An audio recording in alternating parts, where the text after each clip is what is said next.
He is Ryan Reynolds. Joining him on stage, the lovely, the talented, right here, sir. Hi, hello. Morena Baccarin. We should welcome Morena. Right. And yeah, no water's breaking here today. We're going to be fine. We're going to be fine. No jokes. The equally lovely and talented, the unpredictable Mr. T.J. Miller. Yeah. Oh, there he is. That's not. No. Wow. Nice work. Sorry I didn't help you. You're pregnant too.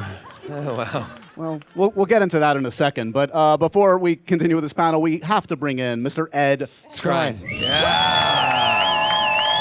Someone had to rock the leather. Yes. Thank you, sir. Before we get into the Q&A, this is a raunchy film, so there might be some earmuffs needed for children in the audience at times. Start now. So be prepared. Be prepared for Tiny children, clips and babies. content. Especially you, little one. I'm gunning for you. Oh, she's just afraid of Ed, evidently. So where to begin? Right? Yeah. Okay, so having seen this film, I'm among the privileged that have seen this insanely entertaining film. Congratulations to all of you. I think everybody is going to have the same reaction that I had, or at least many, which is, how the hell does this film even exist? Because we've seen every stripe of superhero film, but we have never seen something this audacious, this self-referential as Deadpool. I know this is a passion project for you. Can you give a little context for how long this has been in the works? It's 11 years I've been trying to get a Deadpool movie made. So come hell or high water, we actually did it. I always liken it to the single worst relationship I've ever been in. This is where on again, off again, sleeping together. Eventually we got married.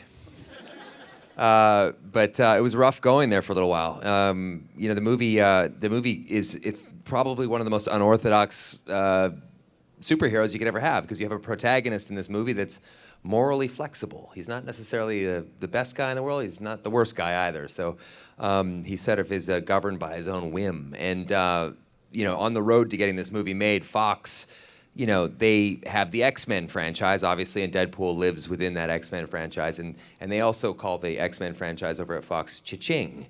So they didn't necessarily want Deadpool as like a disruptive forced to enter that whole world, because they just didn't know exactly how to handle it. So, long story short, we did some test footage that leaked onto the internet, and this is probably one of the first fan-engineered films to ever hit the big screen. Deadpool fans far and wide just flooded Fox with tweets, hate mail, everything they could think of to get this movie made, and they gave us a green light. So here we are. What do you think it says about a person that says their favorite superhero is Deadpool? What kind of a person are we dealing with, whether that's you or someone else? Right. You're dealing with a great person. You're dealing with a future presidential candidate, for starters. Morally flexible, mouthy. Right. It's perfect. Right? Is Deadpool now at the top of each of your respective superhero lists, having been a part of the film? Do you have to say he's your favorite superhero, guys? Yeah, do you have to? Don't have to. No, I don't think so, no. But Ed was the real deal fan. He was the one who exposed me to the comic. I didn't read the comic, excuse me, before I got cast, and then I didn't read it after that. And once I was actually on set, Ed was like, "I think you should read the movie that you're in." And I hadn't read the script, so he gave me some Deadpool comics, and. It is my favorite superhero. I think but you were a fan for a while, right? Even before the. Yeah, I mean, one of my favorite games to play with my son, we sit down, if we're driving to gymnastics, I say, "Who's your favorite superhero today?" Or he says to me, and I say, "I think it's Punisher today, actually." But but Deadpool's always in there. He's always in the top 5. Never Aquaman, or he gets a raw deal. I'll wait till I see Batman versus Superman. Yeah. See how he does with that. Yeah. So give me first impressions. Obviously, Ron, you helped develop this, but for the rest of the cast here, first impressions of reading the script. TJ, when they eventually gave you the script, or you were willing to read it. Or Morena, I'm curious for you. I mean, your character, which goes toe to toe with Wade Wilson, with Ryan's character in this. Was it a refreshing kind of change of pace to see? Absolutely. I mean, I remember my reaction reading it. And when you first auditioned for a movie like this, they like to keep it under wraps. So I got basically just our bar scene. And I had no idea what the movie was even called. I knew Ryan was in it, and I read the sides, and I thought, this seems like a fun little romantic comedy, It was Green Lantern 2. We gave her sides from Green Lantern 2. That's going to be an 11-year passion project for me that I'm working on right now. And then eventually I got the script, and I was like, "Holy crap! What did I just stumble on?" And I've never read really any female character like this, let alone a superhero movie or anti-hero superhero movie that has this female character. So it was a really great surprise. For you, Ed, for playing the bad guy, if you're going to play a bad guy, is it best to do it in a Deadpool kind of a movie? No, I don't think that it's best to do it in a Deadpool movie or anything like that. I think in the sense that was already a fan, I think it was a danger. I think that if you're going to play the villain, the danger is that he's going to be 2D, moustache twirling and formulaic. The fact that Tim was so committed to fighting that the whole way through, and it was a constant concern for us and a constant battle all the way to the blimmin' reshoots. So, you know, it was a dream project, but yeah, it was dangerous to step into bed with your hero. Almost quite literally into bed with my hero in the first fight scene with Ryan. Just for context, we had a fight scene in a burning warehouse. I was naked. I wish I was kidding. We were very close. Yeah. Yeah. How did you protect yourself? I did go to another place. Yeah, I'm How did sorry. you protect yourself there? I'm curious. I've been wanting to ask you that for a long time. The areas down How do you here, not hurt yourself doing a fight sequence like that? You know, I don't know. There's nothing more dangerous than a man who's willing to fight another man and get punched in the penis. I think that scares the crap out of me. If a guy's coming at me stark naked in a burning building, there'd just be like a Ryan-sized hole in the wall. I'd be gone, 100% gone. And then when I read the script, when you read the script, it's funny, but when you read it in his voice and cadence, it's like it's so funny. And so that's when I got really excited. As I read it, and I realized how funny it was going to be and how much Ryan Reynolds is Deadpool and Deadpool is Ryan Reynolds.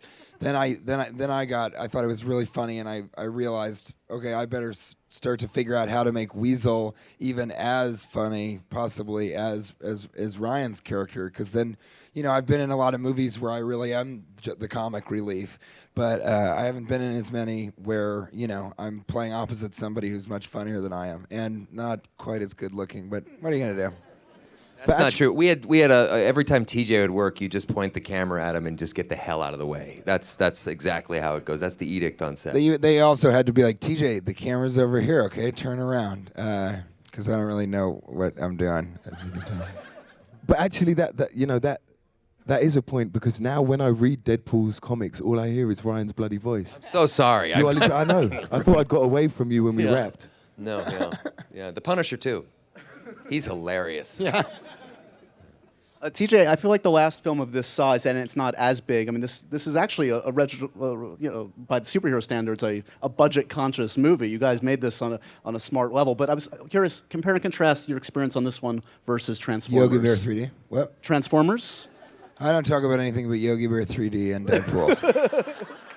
That's kind of my thing. No, I mean, Transformers was totally different because it was almost like an indie superhero movie, because it was a small budget, and we were kind of cutting corners everywhere we could, and most everything I did sort of took place in the bar. But yeah, I thought you were saying Transformers was a small budget independent film. Sorry, guys, I don't know if you know that, but that was made for a budget of $100,000, and Michael Bay made $300 million. No, it was just totally different in scope and scale. Transformers is just so gigantic, and the energy on set is so insane, and things are blowing up around you. So it's actually it's much more my bag to sit across from somebody and improvise and throw lines and make jokes.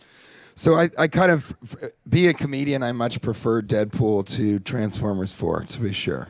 Ryan, I mean, you made a joke about Green Lantern earlier. You don't want to ever be the guy that, goes to bat for another superhero and doesn't necessarily pan out. So you must be feeling relief right now, considering how people are responding. But talk to me about being willing to go for it one more time on this one, and what about it made it worth doing, considering how tough a road Green Lantern was, frankly. Well, I swing both ways, Josh. Yeah, look, you work on these films, and there's 150, 200 people working as, much harder than I am even on a movie like that to make it as great as they possibly could. So, when it doesn't work, it's always that same lesson. You got to have a script. You just got, and a lot of the studios, they greenlight these movies with a poster, a release date, and an actor, and there isn't a lot of focus or emphasis placed on the script. But Deadpool was an unusual situation in which it actually predated Green Lantern for me. I mean, the script did. We developed it, myself, Rhett Reese, and Paul Wernick, years ago, and and that was the huge advantage going in. We had a script that really didn't change that much from 6 years ago to now. I mean, we swapped out like a couple of some. Now we have Shoop in the movie by Salt and Pepper. I remember we had Hollaback Girl before, but it was too expensive. And we had Taskmaster in as well as Ajax as one of the villains, but he also came with a big price tag, and we couldn't afford him. So, but there's jokes about that kind of stuff in the movie. I mean, the movie's obviously very meta. The movie makes fun of Ryan Reynolds. The movie makes fun of just about everything you can imagine, while at the same time delivering a huge amount of action. We really managed to make the most. We turned, I think, every dollar into 10. It felt like. So. Let's give the audience a little peek at a couple scenes here. This first scene, I believe, is with Morena and Ryan's characters as they kind of connect on a very, really profound level, I think. Take a look. And earmuffs ready for the kids. Hey, it's like The Notebook 2.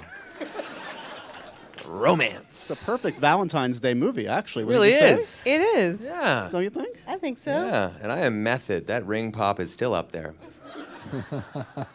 Somebody proposed to me yesterday with a ring pop. True Really? story. Yeah. I was like, you're a little late. Yeah, but- right? Oh, wow. Bold. Yeah, that is bold. Yeah.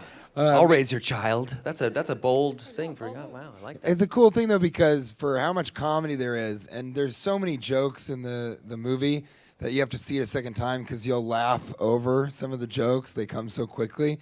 But as you can see from that, it's funny, but the job that these two do with the romance and with the acting, within that, and this is coming from one of the best talking bear comedians alive.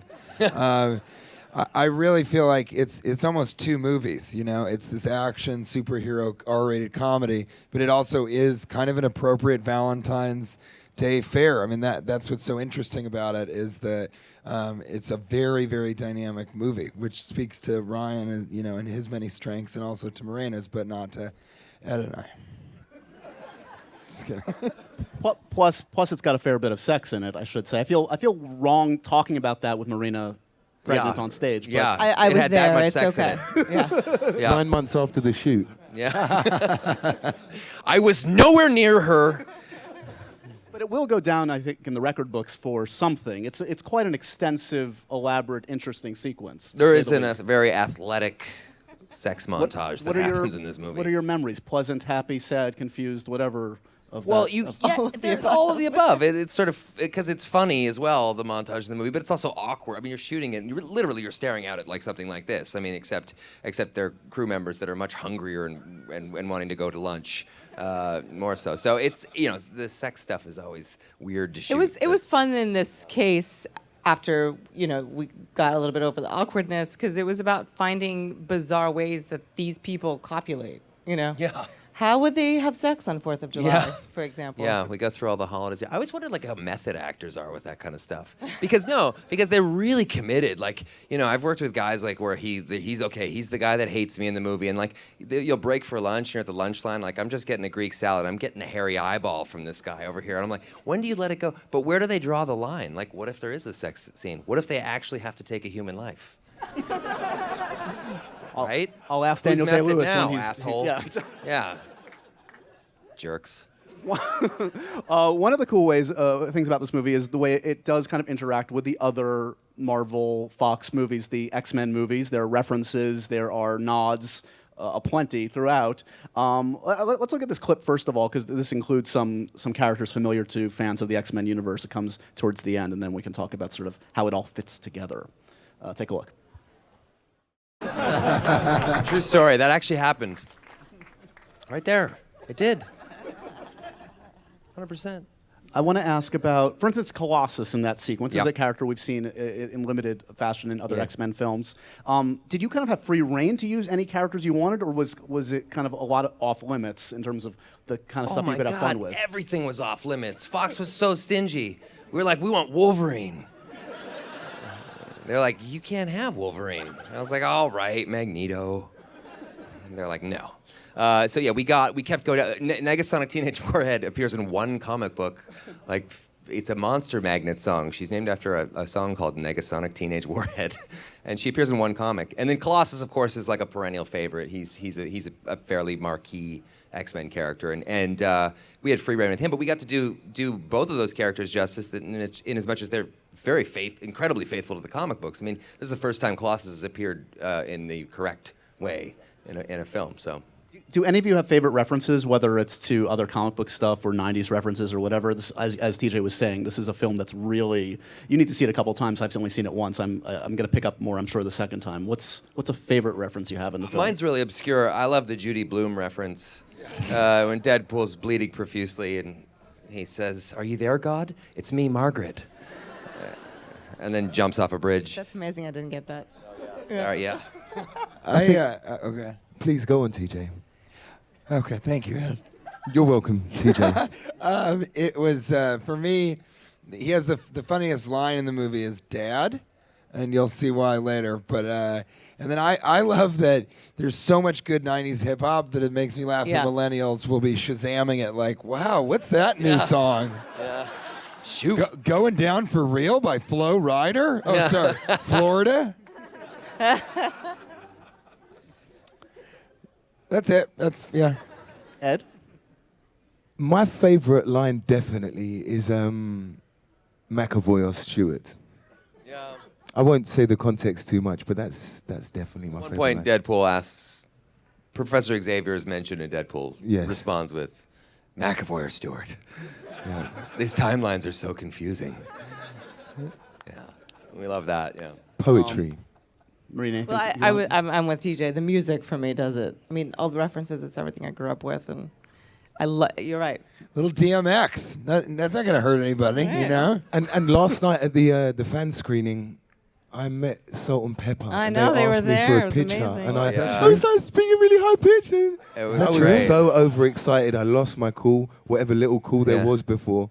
And I did an interview with him, and I was cringing the whole time because the anchor on the reporter kept going, "Salt and pepper. Salt and pepper here. Oh, I love them. Now, which one's pepper and which one's salt?" And I was just like, like peppa, P-E-P-A. Who did you guys get along with No. better, Salt or Peppa? Yeah, he did it again. He was the reporter. All right, questions from the audience. I believe there's some microphones running around. Go ahead and raise your hand. We got a question from Don't a call on very this excitable little jumping excited boy. little guy right here. Yeah, last talk we had the dog right here. Hi. Hi. How does it feel like to being Deadpool? Feels pretty good being Deadpool. I gotta say, I waited 11 years for this. You were still swimming back then. Hey, Mr. Reynolds, I've been a fan of yours since Van Wilder, back in high school when I saw Okay. that. I was actually wondering, so the characters that you play, Van Wilder and the guy from Waiting, are they like your real personality, or is it Yeah. a little bit like... I have a lot of similarities to those. What you're really saying is I'm just playing myself. And that's fine. No, but it's an original character. You can make a very good living playing yourself. I do, yeah. Waiting and Van Wilder are literally autobiographical. The Batwing is not a reference to comic books, and you may know that. So yeah, we'll also get a shot of us doing the Batwing later. Good stuff. Cool, man. Would you say you're as crazy as Deadpool, or at least close to it? I'd say that TJ Miller's a lot crazier and more Deadpool than me. You could be having a conversation with him, you could turn around for 1 second, and the next thing you know, you're bailing him out of jail. So, yeah, I'd say I'm a little bit more, I have a 1-year-old daughter, and I have responsibilities. I can't be a complete lunatic. Yeah, so. Whereas I can regenerate if you shoot me. Yeah. Don't test that. Yeah, it's not an invitation. No. Hi, name is Adam. Thanks for coming. Since you played characters like Hannibal King or you were in Smoking Aces, was it an easy transition into another comic book film? I know you put your heart and soul in it, Yeah. but was it a little bit easier since you? Yeah. I love Deadpool's like it's I put the last drop of blood I had I put into this movie. I mean, it's just been such a long road, and you give your all on every movie, but those ones much less than Deadpool. I'll just say that the filmmakers of those ones are probably going to have me taken out. No, I love Deadpool's like my beating heart. It's an alter ego for me. I love it. So yeah. Hi, Ryan. Hi.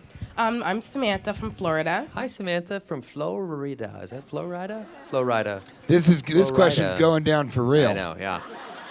It sure is.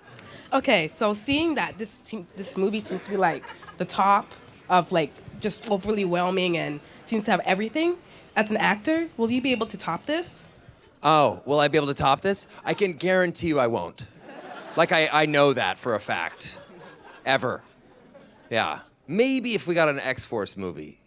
Maybe. That would be kind of cool. Okay. Just that NC-17 X-Force movie. Right on.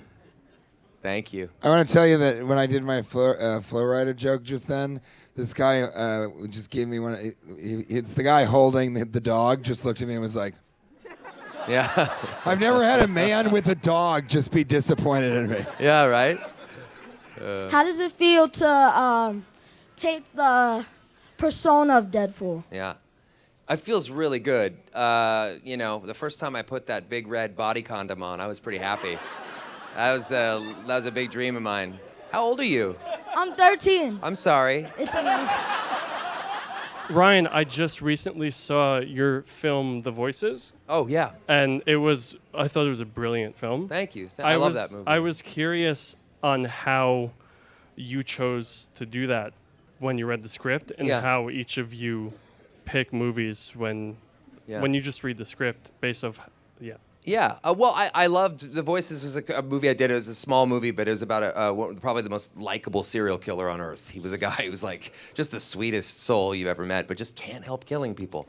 And it was just a big challenge to make a guy like that likable. So I really, really love that script. And that filmmaker is a woman named Marjane Satrapi, who's amazing. And I'll let you guys answer the next question about how you pick your scripts. We know TJ only looks at the pictures, so I don't know how you do that because scripts don't have pictures. So.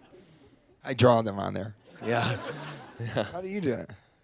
I was hoping you were going to say something really funny. Me too. Yeah. Yeah. He's here every time, by the way. I know. He's just the disappointing dog guy. Yeah. That's how they know him around town. Yeah. No, I think you judge the script on the feeling that you get in your gut, but I also think it's reactionary to the pieces that you may have done previously to your last work. So, a lot of the time it will be reactionary in the sense that you want to do the opposite or something different, and you're looking for something new, I think. I just do whatever comes my way. Like, if I'm lucky enough to get a job, I just take it, I'm kidding. Partly true, but... And the true part for me is I do it if it's comedy. I don't even read anything that's dramatic. I'm not a good enough actor to do anything that any of these serious, three. though? You yeah, I really would are never only do interested- drama. I think it's stupid.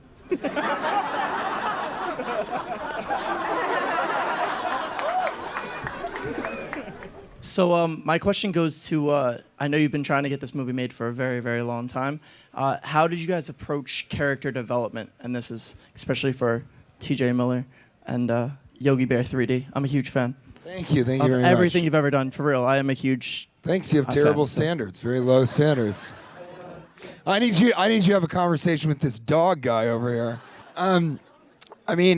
This was a weird one. I've never played anything where it was a pre-existing character, really. Like even Ranger Jones from Yogi Bear 3D was kind of something that I made up on my own. Same with like Erlich Bachman and stuff like that. So with this one, I like overthought it. Kate can attest the fact that I was calling her, being like, "Do you think he has a facial tic, or what kind of stuff should I do for it?" And then the first day I asked Tim Miller, I said, "Well, so what do you think about Weasel? Like, what kind of character do you think he is?" And Tim's like, "Whatever you want." And I was like, "Really?" And he's like, "Yeah, sure, whatever you want." And then the first take, I don't know if you remember this, but actually I think it was the first take when you come into the bar, I like did this kind of weird weaselly thing, and then Tim Miller walks over and he's like, did like a fly come around you?" And I was like, no, I thought like maybe he has like a little tick or something. And then Tim goes, yeah, don't do that. Don't do that. So the first time I tried to act in my entire life, the director was like, no, that's bad. And on the same day, you were doing the teeth thing, weren't you? Weasel's got this. Yeah. And that was killing me. And I said to TJ, when his back was to the camera and it was my close-ups, I was like, TJ, you need to stop doing that. And then he said to me later on as well, I was like, man, I was like really trying to add these, subtle little character things in, and you guys just shut me down. Yeah. I felt awful about that. Everybody's like, shh, just be funny, don't act. Just be quiet. You're strange looking enough. Hi, I've seen the film 3 weeks ago at the special Vsauce event, and it was really great. Thank you for the movie. My question was, with the marketing promotion being so well done, what would the other 3 characters' marketing campaign be if they could break the fourth wall? I think Weasel would be like, don't see the movie, just give me the money. I think he's just the least supportive friend of Wade Wilson of all time. Yeah, that's what I think mine would be. I understand. Your dog's right on that one. I think Ajax would just break the fourth wall and look at the viewer the way that Dogman has been looking at TJ all night, disapprovingly, just like, I don't even want to be involved with you guys. I think Vanessa would do be a little X-rated. I don't think we need to talk about that here. She says, stroking her pregnant stomach. Like a Bond villain. No, she's a little bit of a wild card, I think. Hey guys, how you doing? For Copycat's character, how closely similar is her movie version to the comic book version? Well, this is really an origin story, so it's more about these guys meeting and their relationship, and it sort of takes you up to, him becoming Deadpool and getting her back, and all the struggle and the fighting and all that stuff. We don't delve into Copycat in this film, and the fans made the first one happen. You guys got to make the second one happen, and maybe we'll see some Copycat. Hi, yeah. So you played Deadpool, and you played Hannibal King. What other comic book characters are you interested in, and would you be willing to play them on the big screen? I'd like to give the Green Lantern a crack, because I don't think it's really... anyone's cracked that nut yet. Any other I don't ever want to play a comic book character again. There are other guys that can jump. I've been very lucky. I've played a couple. It's been fun and nice. If I could play Deadpool until they're wheeling me out into the sun and giving me sandwiches, I would happily do that. I would do, if they could make a Deadpool 40, Deadpool colonoscopies, I'll do it. I love it. Yeah, you're welcome. Well, I can personally attest. You found a character that fits you to a T. You totally nailed this one, man. And as you all do in this film, you guys need to check it out. Deadpool opens February 12th. See it many times. Bring your friends. Bring your family. Thanks this panel for being here. Thank you. This is a raunchy film, so there might be some earmuffs needed for children in the audience at times. Start now. So be prepared. Be prepared for Tiny children, clips and babies. content. Especially you, little one. I'm gunning for you. Oh, she's just afraid of Ed, evidently. So where to begin? Right? Yeah. Okay, so having seen this film, I'm among the privileged that have seen this insanely entertaining film. Congratulations to all of you. I think everybody is going to have the same reaction that I had, or at least many, which is, how the hell does this film even exist? Because we've seen every stripe of superhero film, but we have never seen something this audacious, this self-referential as Deadpool. I know this is a passion project for you. Can you give a little context for how long this has been in the works? It's 11 years I've been trying to get a Deadpool movie made. So he is Ryan Reynolds. Joining him on stage, the lovely, the talented, right here, sir, Morena. Hi, hello. Morena Baccarin. We should welcome Morena. Right. And yeah, no water's breaking here today. We're going to be fine. We're going to be fine. No jokes. The equally lovely and talented, the unpredictable Mr. T.J. Miller. Yeah. Oh, there he is. That's not. No. Wow. Nice work. Sorry I didn't help you. I'm pregnant too. Oh, wow. Well, we'll get into that in a second. But before we continue with this panel, we have to bring in Mr. Ed Skrein. Yeah. Someone had to rock the leather. Thank you, sir. Before we get into the Q&A, come hell or high water, we actually did it. I always liken it to the single worst relationship I've ever been in. This is where on again, off again, sleeping together. Eventually, we got married. But it was rough going there for a little while. The movie it's probably one of the most unorthodox superheroes you could ever have, because you have a protagonist in this movie that's morally flexible. He's not necessarily the best guy in the world. He's not the worst guy either. So he sort of is governed by his own whim. And on the road to getting this movie made, Fox, they have the X-Men franchise, obviously, and Deadpool lives within that X-Men franchise, and they also call the X-Men franchise over at Fox Cha-Ching. So they didn't necessarily want Deadpool as like a disruptive force to enter that whole world. Excuse me, before I got cast, and then I didn't read it after that. And once I was actually on set, Ed was like, "I think you should read the movie that you're in." And I hadn't read the script, so he gave me some Deadpool comics, and it is my favorite superhero. I think but you were a fan for a while, right? Even before the. Yeah, I mean, one of my favorite games to play with my son, we sit down, if we're driving to gymnastics, I say, "Who's your favorite superhero today?" Or he says to me, and I say, "I think it's Punisher today, actually." But but Deadpool's always in there. He's always in the top 5. Never Aquaman, or he gets a raw deal. I'll wait till I see Batman versus Superman. Yeah. And, see how he does with that. Yeah. So give me first impressions. Obviously, Ron, you helped develop this, but because they just didn't know exactly how to handle it. So, long story short, we did some test footage that leaked onto the internet, and this is probably one of the first fan-engineered films to ever hit the big screen. Deadpool fans far and wide just flooded Fox with tweets, hate mail, everything they could think of to get this movie made, and they gave us a green light. So here we are. What do you think it says about a person that says their favorite superhero is Deadpool? What kind of a person are we dealing with, whether that's you or someone else, Ron? You're dealing with a great person. You're dealing with a future presidential candidate, for starters. Morally flexible, mouthy. It's Right. perfect. Right? Is Deadpool now at the top of each of your respective superhero lists? Having been a part of the film, do you have to say he's your favorite superhero, guys? Yeah, do you have to? Don't have No, I don't to. think so, no. But Ed was the real deal fan. He was the one who exposed me to the comic. I didn't read the comic.